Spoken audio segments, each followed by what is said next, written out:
and gentlemen, you are listening to Life Well Lived by Omobola Stephen. It's an engaging and enlightening talk show on life, relationships, and the business of life. Grab a cup of juice and just chill. Life Well Lived by Omobola Stephen. Live life. Live fully.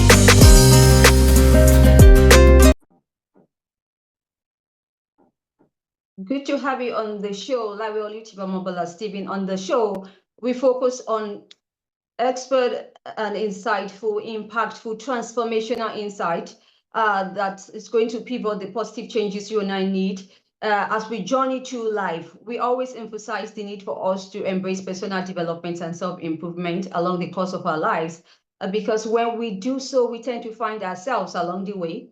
And in finding ourselves, we realize that there's so much bounties and endless possibilities that life has in offering for us. Now, when we don't give up on improving on ourselves, we have expert and professionals who are adept in the topics of personal development and self-improvement, who share disruptive yet constructive mindship conversations on these topics. Thank you once again, Rob Matzkin, for joining me on the show today. Great to have you. And now Rob is the executive advisor, investor, and strategic growth expert. Good to have you and looking forward to a great time. Hey, thanks for having me. Much appreciated. It's great to be here. Great to have you once again, and looking forward indeed as we explore on the topic of the unspoken toll of leadership, what executives really admit out loud. And now that's super exciting, and I'm looking forward to having you transform the minds of the audience with your expertise in this regard. Now, the toll of leadership can manifest in various forms. Now, I'm sure that you and I know this. Besides, you're in the leadership terrain. So how can we address this toll? So the biggest thing that I found in my leadership journey and my leadership path is, especially, my leadership journey really began in sports, right? I was always a competitive athlete. I was a college athlete. I was a college wrestler, a college grappler, and a football player. And I always thought it was the loud, the yelling, the assertive nature of leadership was the way to be. And I always thought that was how military leaders led. And I couldn't have been more wrong. And I think as I've developed and as I've matured over the years, the biggest thing with leadership and the way that I lead now is lead from a place of being, lead from a place of authenticity. Whereas I really want to not only set the example, but just be the way that I'm being and be that pillar, right? So if I'm disappointed with somebody, I need something from somebody, or we want to achieve goals more than anything, I stop tracking people's time. I track people's outcomes. I stop judging people on how they're going about doing things. It's about the results they're producing. I'm always there to educate and support. But the way I come from things is now, especially today, is how could I be the most authentic leader I possibly can? And how could I be the leader to each individual that I'm leading that is what they need to see and what they need to hear? Does that answer your question a little bit? I just like you to put it in proper perspective. Now, I'm talking about the toll. We know that leadership can really be very daunting. And so we have all of the challenges of burnout, emotional challenges that are there, the need for you to be the perfectionist that your employees see you as. So it takes a toll on the leader. Now, I'd like you to address this. How can we begin to address this, especially in the workplace? So let me just make sure I understand the question properly. It's what tools do I use to show up every day and be a leader versus my leadership strategy is what you're looking for. Is that correct? No, I'm looking for your response to how we can begin to address all of the emotional, psychological toll that is always impacting the leadership. Got it. Yes, especially as regards to burnout, the emotional stress, psychological stress they often face in the workplace because of their position. So how can we begin to address it? Yeah, I mean, Well, I can't tell you how many times I've been burnt out and down. And I think the biggest thing for me is how do I get in a routine? How do I get in a routine for my mental health and my physical health, right? So that's varied over the years. I think the biggest constant is some method of getting into a flow state, right? So for me, that could be meditation, that could be meditating for a minute, that could be meditating for an hour. That could be a really intense workout. That could be going in and have fun, going out and having fun and going kite surfing or surfing. But as long as I'm doing something to get out of my own head, get out of the place of work, getting out of the place of my commitments, so I could just be myself and find joy. That's the first thing I do for my mental health, and I try and do that every day. And when I don't do that, it's when things start going sideways. Now, as far as kind of building up, the second biggest thing is how do I manage my day, right? The more structure I have, the more freedom I have. The more freedom I have, the more fun I have. The more fun I have, the more carefree and fun and light I am at work, right? So I think I take care of myself at home to take care of myself at work. And when I lose that, I start to really lose myself and lose my leadership. So that's first and foremost, right? And building that up is going back to structure. It's how good I am at my productivity, my time management, my boundaries. I'm a very big focused person. If somebody interrupts me, everybody's very big on an open door policy, open workspace. To me, quite honestly, I hate it, not because of anything else than when I'm working, I need to be focused. I'm very ADD. And if I'm not focused, I'm not doing anything. So I could either be doing deep work, getting stuff done, or it could be very open, right? So I have my door open and anybody could call me at any time during certain times of the day. There are other times of the day that's not. So again, structure, productivity, figuring out what works for you. And then from there, I think for me, those baseline things allow me to manage my anxiety level. Of course, proper financial health, making sure you're paying yourself well or getting paid properly or managing your budget and making sure underlying personal things are really in order so we could really come to the day to tackle those leadership challenges that we may face. And every company is different and every challenges that we face as leaders are different. Maybe different quarters are different. Sometimes so for me, it really comes down to the tools that I need is structure, flow, and fun is what sets me up to really be a successful leader every day. And now, Rob, do you think these strategies that you provided, do you think is applicable to all the leaders out there? Absolutely. Yeah. All right. Okay, so let's move on. In terms of leaders learning from their mistakes, now some may perceive this as personal setbacks and may not want to admit that failure is part of the growth process. Can you identify with these? And now, if you can, how can a mind shift begin to happen? Yeah, I mean, at the end of the day, I absolutely think that the biggest principle that I have in building a business, let alone leadership, is testing and validating. The biggest validation we could get is a mistake. We went down a wrong path. Okay, that's data. That's information. How do we use that data to our advantage? Because that means we're one step closer to success. And, it's tough sometimes when we have an ego, we have an identity. We don't want to fail. Failure is losing. Failure isn't losing. Failure isn't even failure. Mistakes aren't even mistakes. They're just data. They're just information. If we're really looking at it from a egoic perspective, right?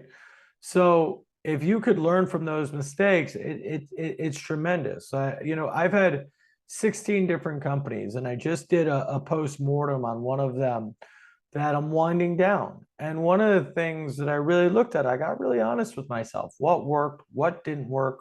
What will I take moving forward? And one of the things I learned is, and this is going to be a little out of context for this podcast, but anyway, forget what I learned. I think that's not important for this question. What's important is doing the postmortem, understanding what worked, understanding what didn't work, and really taking that data and that information forward to really learn from. And I think if you could be the one that's authentic and open enough to really share vulnerably of what went wrong, it's going to really create an opportunity for everybody else too. So I think admitting our failures, talking about our failures, it's really hard. I think, especially in a corporate environment, because people might constrain, could use that against us. But I think it's one of the most powerful leadership tools that we have in our tool belt to lead authentically and be vulnerable and really learn from our mistakes. And if we could do that, and everybody's doing that, the whole company is going to grow way quicker. All right. Now, sometimes leaders, they may struggle to balance their work responsibilities with their personal lives. Now, so how can they ever find a balance in? So I've always been a startup founder, right? So I've had companies where I was answering the phone at 3:30 in the morning. I was answering customer service calls at 3:30 in the morning on a Sunday morning or a Saturday night. And I've absolutely had no work-life balance where I'm always checking my phone. And now between social media, work, and everything else, there is no balance. And it's really difficult, I think, at times. And the biggest thing that I do is I set boundaries, right? Somebody wants to take a call at 9 o'clock at night, I tell them no. Somebody has something that they want to discuss and it's late, or somebody sends me an email or a text message later, I tell them I'll get back to them in the morning, right? I really look at things. There's something called the Eisenhower method, or Eisenhower metrics. Dwight D. Eisenhower, President of the United States and Supreme Allied Commander of Europe on D-Day, he had a decision matrix when all this information is coming at you, where if something is urgent and important, there's a grid. If you Google it, it's a much easier visual. But if something is urgent and important, do it now. If it's urgent and not important, schedule it. If it's really not urgent, right, but it's important, if it's not urgent but important, schedule it. If it's urgent and not important, have somebody else do it. And if it's not urgent and not important, don't do it, right? But my point into all this is, how do you set up boundaries? How do you have a proper framework for the information that's coming at you to manage that? When you're at work, be at work is my best advice. When you're at home, be at home. And it's really hard in today's atmosphere, but it's boundaries, it's structure is the biggest thing that sets me up for really making sure that that I have that. And those are the biggest things. When you don't have those boundaries and you're constantly worrying about family at work, and you're constantly worrying about work while you're with your family, or you're when you're at either place, you're at neither place. And that's what really burns me out personally.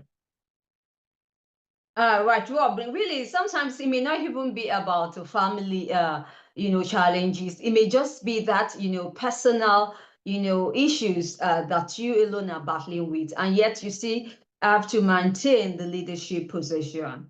So how can you get out of this rut? I think even if it's working 80% of the time, it's going to make a big difference. But if you're dealing with something, right, I'd like to think there's many times like I would have liked to think that I was isolating or separating it, my personal life from my professional, but I wasn't hiding it from anybody, right? So again, the more authentic I was about what's actually really going on, to a certain degree, has made a huge difference with me and my team. I look to be the most authentic version that I possibly can be. And the more authentic and the more vulnerable I am, that's what works for me, right? Again, I'm just going to end up repeating myself, but if you're really dealing with something stressful, well, take care of it. If it does, it's not going to resolve itself overnight, okay. But how do you show up? How do you show up when you get to work? There's a difference. Maybe you need to wait in the car 5 minutes and decompress and take a breath and do a meditation, or psych yourself up, or whatever that is. Maybe you need to put a mask on. I don't know. It really depends case by case. But for me, if I'm really going through it, I'm going to be meditating more. I'm going to be pausing before I go to work. And maybe I'm going to be pausing before I share my opinion, because I know I have a lot of cortisol in my system and I'm stressed out. Good to know. Now let's talk about how leadership can sustain their performance. Like to share your insight? In perspective, I mean, how from it, so maybe I look at things very simplistically, but business is a marathon, right? It's not a sprint. At times we need to sprint to the finish on certain projects, but showing up every day again creates for me, it's really about good hygiene at home, good hygiene of how I show up for the day, right? For me, that means me working out, me meditating, me properly managing and structuring my day. I have all sorts of productivity things that I do to structure my day. I have all sorts of things that I do to really make sure that I'm there and ready with no distractions when I show up for my day. And I structure my day and my week to really set me up for success. And when I do those habits and I do those things, and I'm happy to share and go into more depth about that, I've shared a little bit about it. But when I do those things, I'm able to really maintain a proper balance, and I'm really able to maintain that performance for very long periods of time. All right. Okay, so one of your core topics also talks about leadership alignment. Now, in terms of leadership alignment, we know that it oftentimes it benefits the organization. So, do you see it also placing a toll on leadership in terms of effort and potential for conflict? When you're getting all the stakeholders aligned, there's always going to be, not everybody's going to agree. And if you had groupthink, it wouldn't be a very good leadership team, right? It's a matter, at that point, it's a matter of communication and how you communicate what you want to get and what you need, and also what you don't think is right, right? So the whole leadership team having a way of communicating effectively and properly and also coming to a consensus, I think is imperative, right? And sorry if I'm speaking in platitudes, but those circumstances, it's as much as about communication than anything else. And I think effective teams, it's good to have conflict. It's great that you don't have groupthink. I'd be concerned if everybody had groupthink and had a consensus, right? And some people aren't going to be happy with certain directions that they go, and some people are, but I think that's just the nature of it. And whoever's leading that organization is going to have to make that decision based on what their leadership team presents to them, right? And that scales down all the way down in the organization, that scales all the way up in the organization, right? But the more impact, the more input, that we could have from our team to make those leadership decisions, whether we're all leaders or not, and if there's not a consensus, that's also fine. I think that's also healthy. Thank you, Rob, for sharing your insight. Indeed. Can we talk on high performance versus high pressure? What do we need to know about that? Yes. What do we need to know about high performance versus high pressure now in the workplace? Can you help us get the balance right? Yeah, I mean,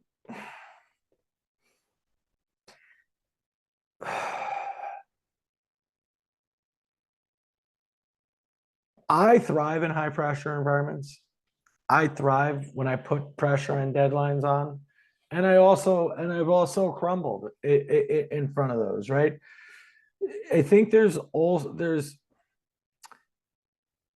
when I put the pressure cooker on myself and my teams, and I put the pressure up, when we create reach goals, we need to make sure that they're achievable. I think when I've really failed at this is when I go, we sold 3 people last month.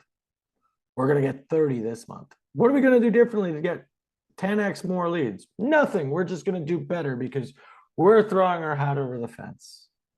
That's creating a high pressure environment for no reason except that you want more sales. I'm using sales as an easy example. But you're putting a lot more pressure on the team with no more resources and you're not necessarily setting that up for success. Versus high performance, what I do now is, hey, we close 3 sales next month. Well, if we scale these things up, we do these things differently, we increase this or that, and I work with the team to create a new goal. Maybe it's 3.5, maybe it's 4, maybe it's 5, maybe we have a 50% increase or a 60% increase, right? Now I've created a high performance environment. I'm probably incentivizing them, not penalizing them. Those are the biggest differences for me that I've really failed at when I've done high pressure environments, thinking I'm doing high performance. But in reality, I was just doing high pressure. So for me, what it comes down to is really looking at structures, guys. Is when I'm structuring things and really taking the time to look at everything, which a lot of times I don't. But when I really look at things and structure things properly, I could create a high performance environment. When I'm just shooting from the hip and saying numbers without anything else, that's when I really have created high pressure environments. And they're just not healthy, but it's on us to create those high performance environments. And that's when people get burned out, by the way, is when it's high pressure versus high performance. All right, good to know. How is purposeful leadership and sustainable performance, how is it applicable in our AI-driven world?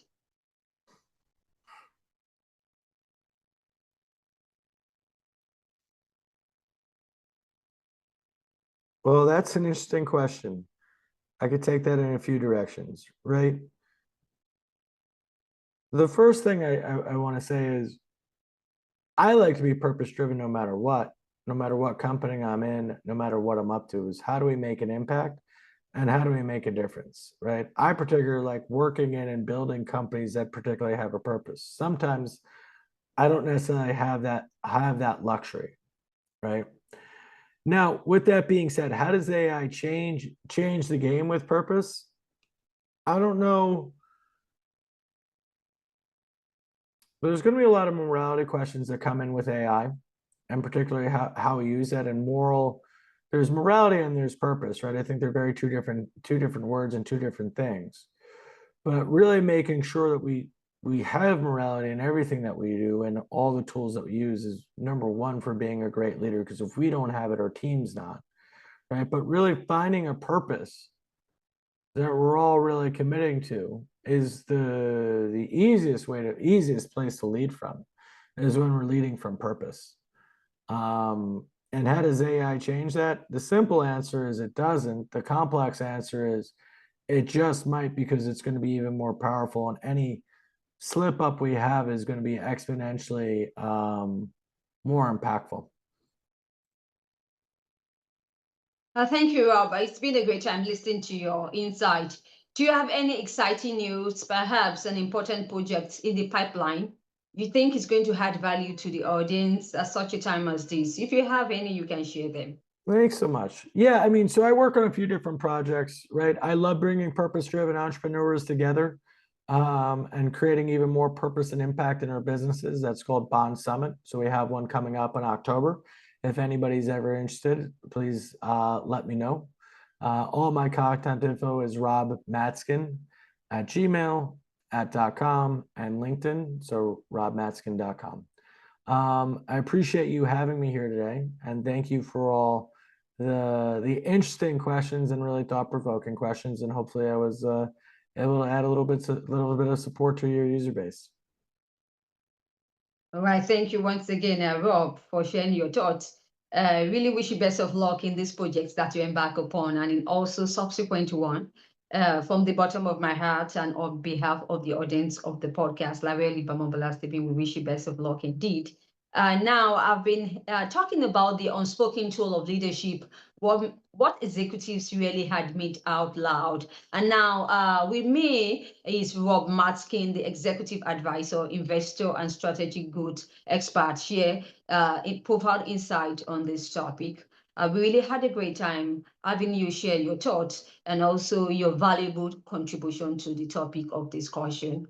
It's been like Omobola Stephen. If you'd like to catch up with any missed episodes of the show, you can do so on any podcast distribution platforms or any podcast promotion platforms where we share mind shift conversations on personal development and self-improvement, where you will really get transformed as you listen to expert and profound insight from professionals who've been there and done that, all about personally developing ourselves and also self-improvement. Till I come your way, I need you always to stay safe.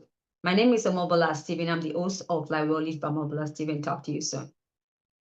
Thank you very much. Thank you once again, Rob Matzkin. Thank you for your time. A pleasure. Yeah, sure. If you enjoyed today's episode, make sure you subscribe and leave us a review.